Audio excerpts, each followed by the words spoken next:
magandang umaga po sa ating lahat mga karapido. Maabigya kabuasan. Od si kayo namin, naimbag nga bigat iyo amin na po at good morning saan mang panig ng mundo. Kagoy mapapanood, mapapinggan dito sa IWRR online channel, International Web ang Radyo Rapido.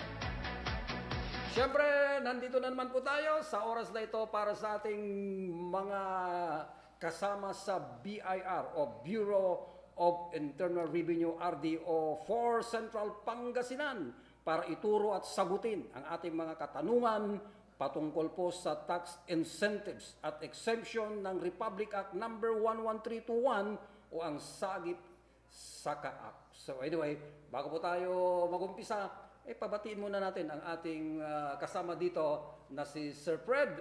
Good morning. Good morning po, sir. Yes.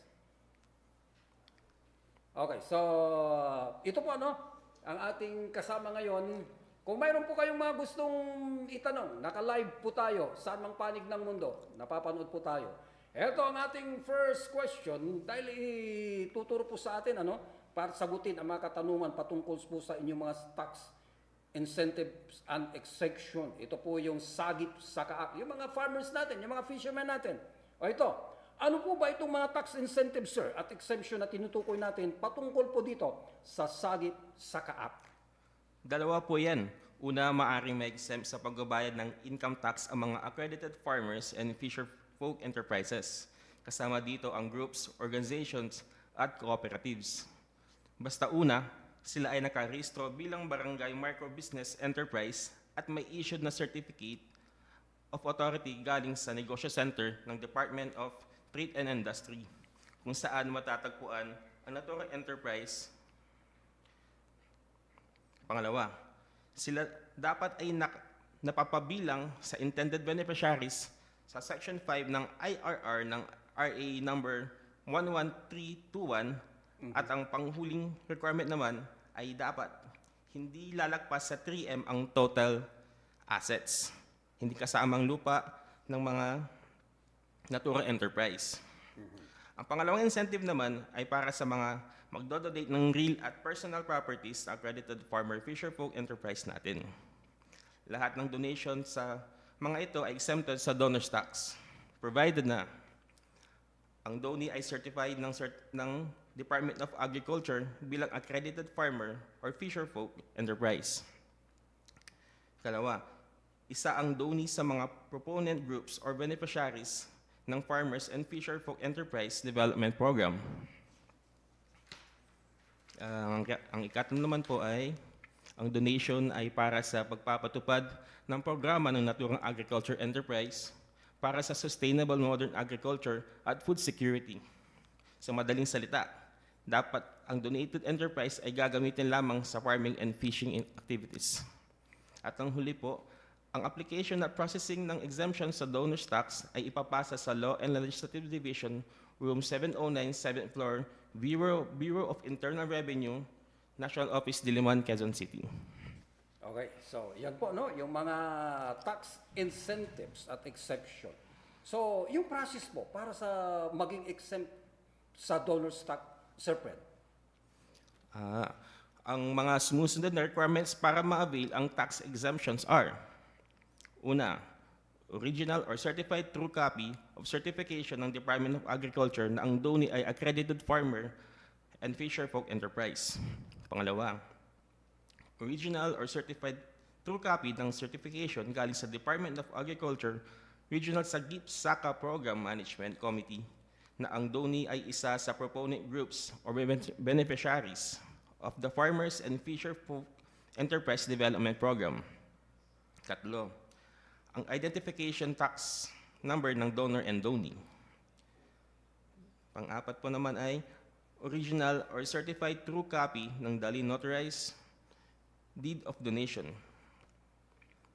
At ang panghuli po ay original or certified true copy ng title at tax declaration or kung ang donation ay real property o certified true copy of proof of receipt of donation of personal property.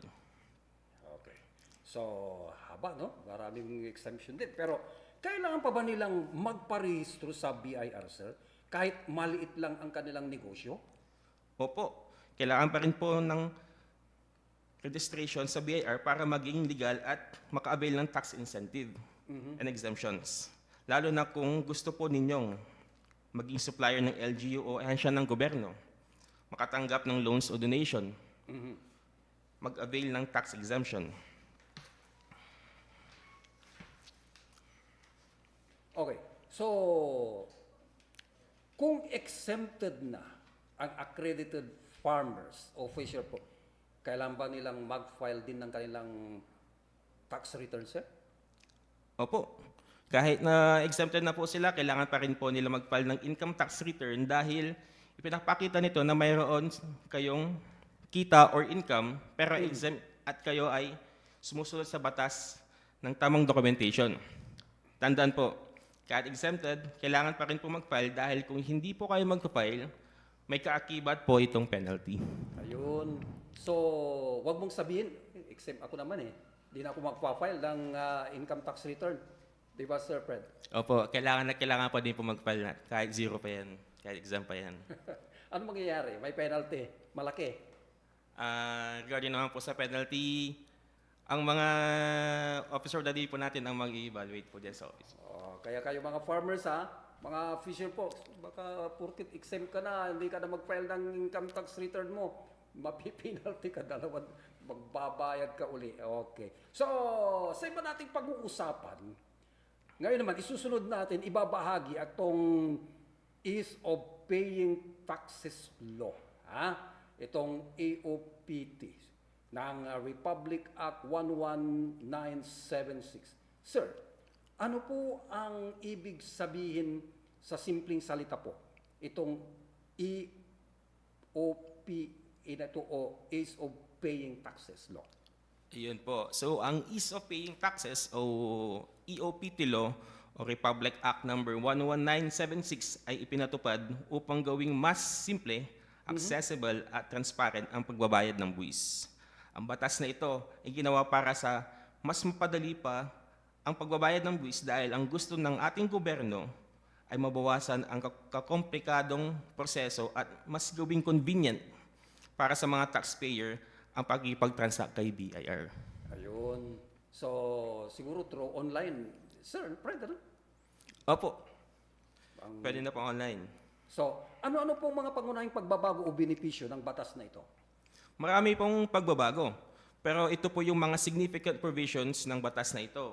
So, yung una, may mas malinaw na po ang classification ng taxpayers. So, meron dyan ang micro-taxpayers. Yung mga may kita o benta na hindi lalagpas sa 3 million sa isang taon. Meron din dyan mga small taxpayers na may benta mula 3 million hanggang 20 million. Susunod naman po dyan ay meron din tayong medium taxpayers na may benta mula 20 million to less than 1 billion. At ang panghuli naman po ay yung tinatawag natin large taxpayers, yung may mga 1 billion pataas na benta. So, ibig sabihin nito, mas malinaw na ngayon kung saan ka nabibilang dahil ang EOPT law ay nagbibigay ng magaan na proseso sa mga maliliit na negosyo, habang maayos at sistematikong paraan naman para sa mga malalaking kumpanya. Okay. Ganda pala ng pagbabago yan, sir, no? So, alam ko na may mga bagong patakaran din, kaya nang hindi na kailangan ng annual registration fee. Totoo po ba ito? Yes po, totoo po yan. Tama po. Wala na po tayong annual registration fee. So, ayon sa Revenue Memorandum Circular number 14-2024, starting January 22, 2024, hindi na po nangko-kolekta si BIR ng annual registration fee na 500 pesos. Ibig sabihin, wala ka nang babayaran na annual registration fee taon-taon. Isa ito sa mga hakbang ni EOPT para mabawasan ang gastusin at abala sa mga taxpayers. And I think napakalaking tulong po nito. So, napakalaking tulong talaga yan, lalo sa mga maliliit na negosyo, sir, no? Meron pa bang ibang ginhawang hatid ng batas na ito? Opo, meron pa po. So, for example, sa mga times naman na hindi nakapag-submit on time ng mga report o return ang taxpayer, napapatawan sila ng tinatawag nating penalty. Pero sa ilalim ng Ease of Paying Taxes Law, binawasan na ang mga penalty o multa para sa micro and small taxpayers. Halimbawa, ang civil penalty o surcharge ay mula 25% bumaba sa 10%. Ang interest rate ay mula 12% naging 6%. At ang failure to file information returns ay 500 na lang o 500 pesos mula sa dating 1,000 pesos. Malaking bawas po ito sa kabigatan para sa mga malilit nating negosyante. Ayun, laki pala, no? Kaya mga malalaking hatid na ginhawa ng batas na ito, Sir Fred. Anyway, nako, maraming salamat na naman po. Siguro, at ang mga viewers saan mang panig ng mundo, yung mapapakinabangan po ninyo itong mga tinatalakay po natin dito sa BIR hour na ito, Sagip sa Kaat, at ito pong is of paying taxes law under Republic Act 11976. Kung mayroon po kayo mga karagdagang mga katanungan, diretso lang po kayo sa BIR, no? O kaya mayroon kayong online siguro, sir, yung address para malaman po nila. At doon po sila siguro mag-inquire. Opo, so maraming salamat din po, sir. Para po sa mga iba pa ninyong katanungan, buksan ang aming website na www.bir.gov.ph o kaya naman ay bisitahin nyo kami sa aming opisina na matatagpuan sa MacArthur Highway, San Miguel, Calasiao, Pangasinan. Muli, mahusay na serbisyo, katumbas ng buwis mo. Maraming salamat po. Nais ko lang din po sanang batiin ng ating mga butihing taga-Makasiwa ng BIR na sina Commissioner Attorney Charlito M.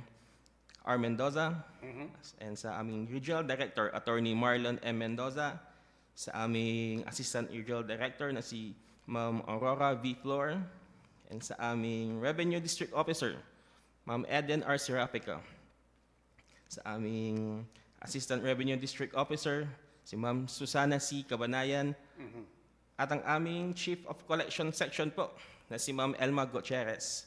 At sa lahat po ng aming mga Cora viewers, muli, magandang gabi or magandang tanghali at maraming salamat. Sigurado ka wala kang hindi nabati? Sigurado sir, lahat na po nandun. Alam na mo. Hindi mo babatiin yung sweetie-sweetie mo?